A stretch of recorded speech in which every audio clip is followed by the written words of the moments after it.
فاذكروني أذكركم واشكروا لي ولا تكفرون يا أيها الذين آمنوا استعينوا بالصبر والصلاة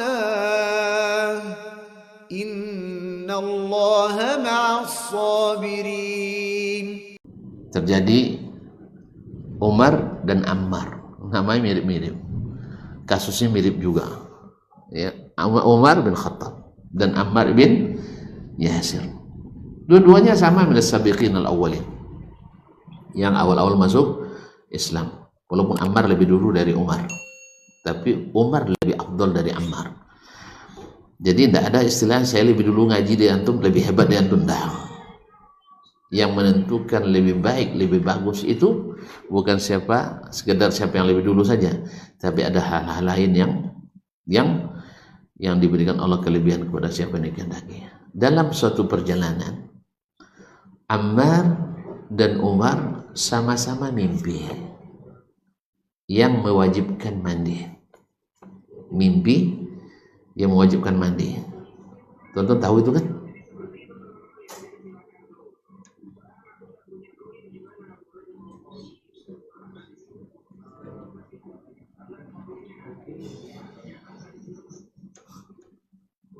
Nah, udah buka. Oh, Indonesia lawan apa ya? Apa lawan Korea? Indonesia lawan Korea, pelatihnya Korea. Nah, ini apa ya? Baik, sebentar lagi insyaallah. Kaum muslimin dan muslimat dirahmati Allah. Sampai di mana? Buyar juga. Ammar dan Umar. Mereka sama-sama mimpi yang mewajibkan mandi. Tapi mau mandi air tak cukup. Karena musafir, tahu tonton. Kalau kita kelebihan air terus kan. Nah, mereka tak cukup air. Akhirnya mereka harus bertayamum. Nah, tayamum ganti wudu mereka sudah tahu. Tapi sekarang tayamum ganti mandi belum diberitahu. Karena kasus seperti ini kan jarang ya, atau hampir tidak ditemukan. Orang biasanya wajib mandi itu ketika tidak sedang musafir, sah. Ini kan ya. Makanya, dan ketika tidak sedang musafir, biasanya mereka ada air di rumah. Yang susah air kadang ketika musafir. Nah, sekarang kasus langka terjadi di perjalanan. Tidak pula bersama Nabi waktu itu. Terus apa yang terjadi? Akhirnya Ammar berijtihad, Umar berijtihad. Ammar berijtihad. Kalau wudu, tayamum ganti wudu, usap muka, usap tangan. Sah? Nah, kiasnya.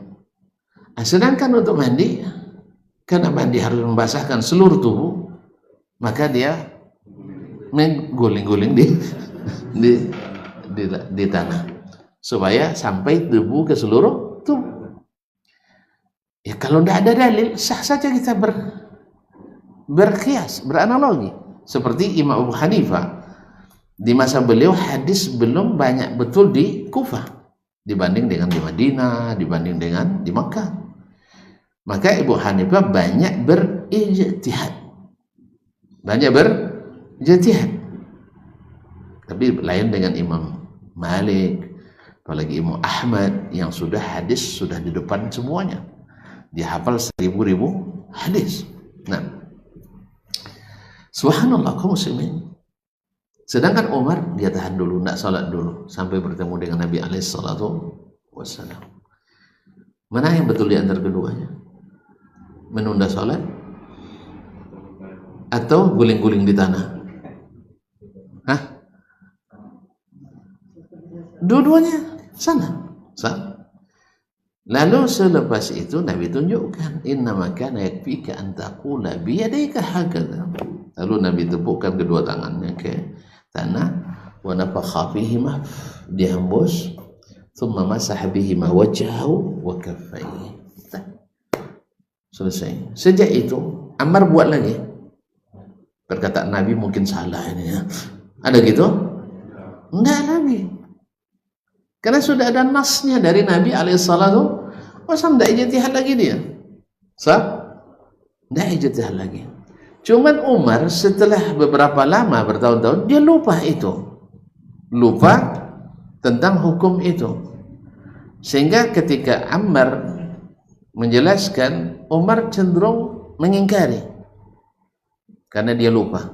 Lalu diingatkan oleh Ammar radhiyallahu anhu, lupa jinya dan liang-liang di tanahnya kan itu kan, dan engkau melambatkan sholat. Baru Umar ingat kembali. Nah setelah diingatkan dengan dalil, Umar kembali memegang dalil, tidak lagi bertanya ijtihad. Ini maksudnya qauli sawabun yahtamilul khata' itu, yaitu ijtihad saya menurut saya benar itu, tapi kemungkinan salah. Salahnya diukur dengan apa? Dengan ijtihad orang lain? Tidak. Karena ijtihad dengan ijtihad tidak saling menggugurkan. Ijtihad la yanqudul ijtihad. Ini Syekh tahu paham betul di jurusan beliau. Ijtihad tidak menggugurkan ijtihad. Ijtihad Imam Malik, ya, perkataan Imam Malik tidak boleh dijulukan untuk menyalahkan Imam Syafi'i. Itu betul. Perkataan Dasman tidak boleh digandakan untuk menyalahkan Ustaz si fulan, tidak betul. Tapi saya menyalahkan perkataan si fulan dengan dalil. Kalau itu sah. Tapi kalau Ustaz Dasman lebih lama untuk ilmu daripada antum, enggak. Itu tidak dijadikan dalil. Jelas ya? Karena kalian Ustaz Dasman ngaji di Azam, Ustaz antum tidak ngaji di Azam, anda bisa, anda itu tidak dalil itu. Jelas ya? Kan sebagian ada pula yang seperti itu. Asal Ustaz Dasman yang bilang pasti betul. Kalau selain beliau, diragukan betulnya. Ya itu banyak. Khususnya baru ngaji kan. Pernah ada yang nanya ke panitia masjid di salah satu perusahaan kertas. Teleponnya di Pekanbaru. Assalamualaikum Pak. Tolong tanyakan masalah ini. Bapak tuh karena saya sedang isi tanya ke saya. Saya sampaikan melalui WA detail dengan dalil-dalilnya, pendapat seluruh ulama detail. Setelah itu dibacanya, siapa yang jawab ini? Dr. Dasman. Ragu saya dan ragu. Tadinya tanya lagi semua yang dia yakin. Intinya sama, tapi jawabannya pendek. Yang pendek diterima, yang panjang ditolak. Apa sebab? Karena bukan ustadz saya.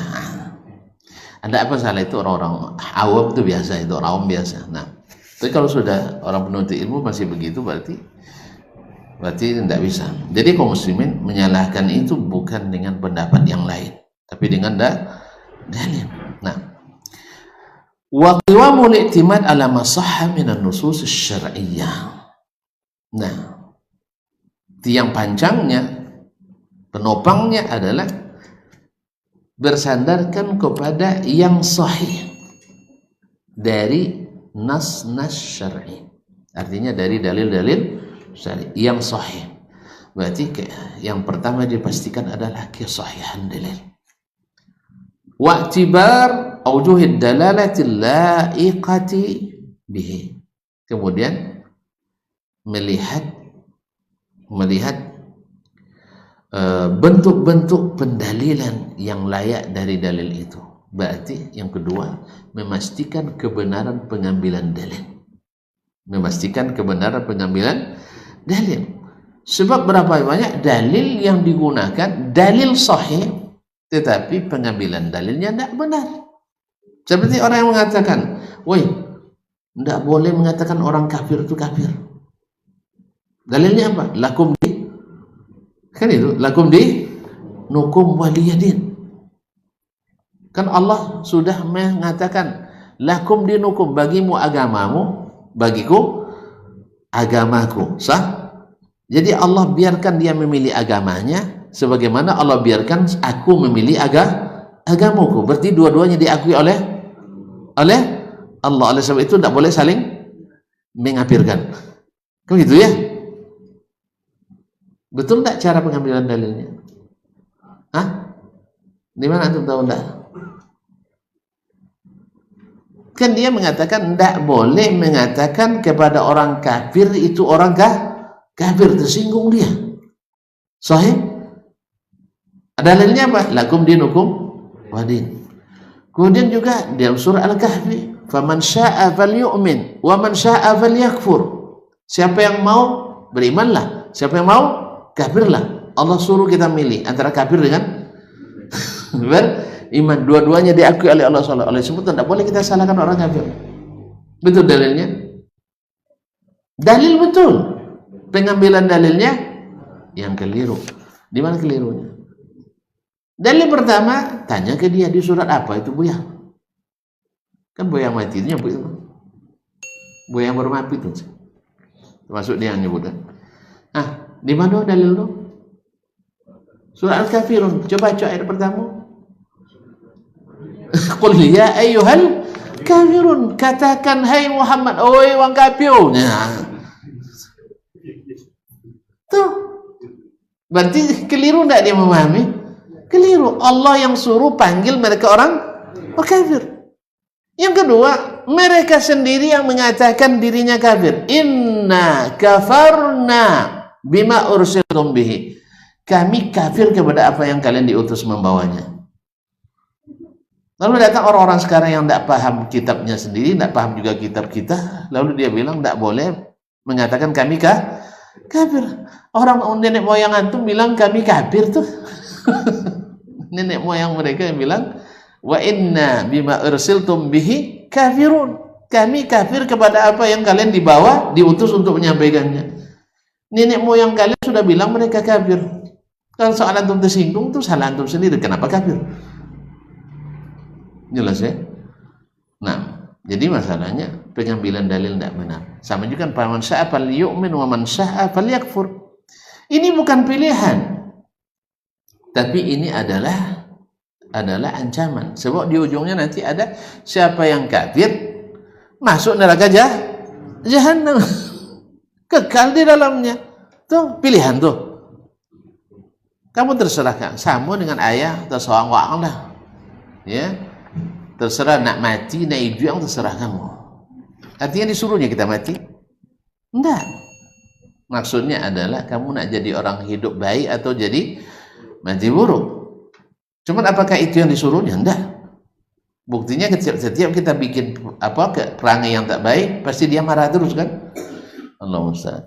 Jadi pengambilan dalil yang tidak benar. Sama juga orang mengatakan innallaha jamilun yuhibbul jamal.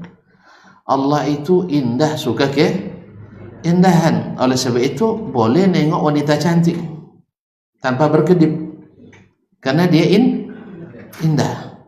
Iya kan? Boleh mendengarkan suara musik karena Allah cinta keindahan. Keliru atau? Iya. Memang Allah suka keindahan, tapi tidak sembarang melihat yang indah. Kalau lewat keindah jangan ditengok. Sebelum antum urus SIM, surat izin melihatnya ke KUA. Ini mentang-mentang indah menurut Allah, bagus ciptaannya lalu kita nikmati, tidak bisa. Jangan nanti suara musik itu indah di telinga lalu harus nikmati. Jangan, karena Allah larang, Nabi larang sallallahu alaihi wasallam. Maka dalil sahih, tapi pengambilan dalil tidak benar. Sama juga orang mengatakan man salaka tariqan yaltamisu fi ilman. Siapa yang suluk dijadikan dalil suluk. Jelas ya? Salaka itu artinya berjalan, bukan monong dalam kelambu. Jadi suluk itu diartikan itu dalil suluk. Tidak ada kan syarah hadis mengatakan dalil suluk itu. Nah, dalil itu ada dalil orang yang pergi keluar dari daerahnya, pergi menuntut ilmu, musafir untuk mencari ilmu, maka dimudahkan baginya jalan ke surga. Jangan pula dengan dalil ini pula orang yang pergi menuntut ilmu mudah masuk ke surga. Sudah itu datanglah setan, mau sampai surga, Allah menuntut ilmu. Akhirnya masuk pula dia surga sebelum mati. Ada kisah, masih ingat kisahnya? Masih kan? Pesan di tong sampah rupanya. Jadi dalil sahih, pengambilan dalil keliru. Ini akibat daripada tidak bermetodologi, tidak bermanhaj dalam memahami dalil.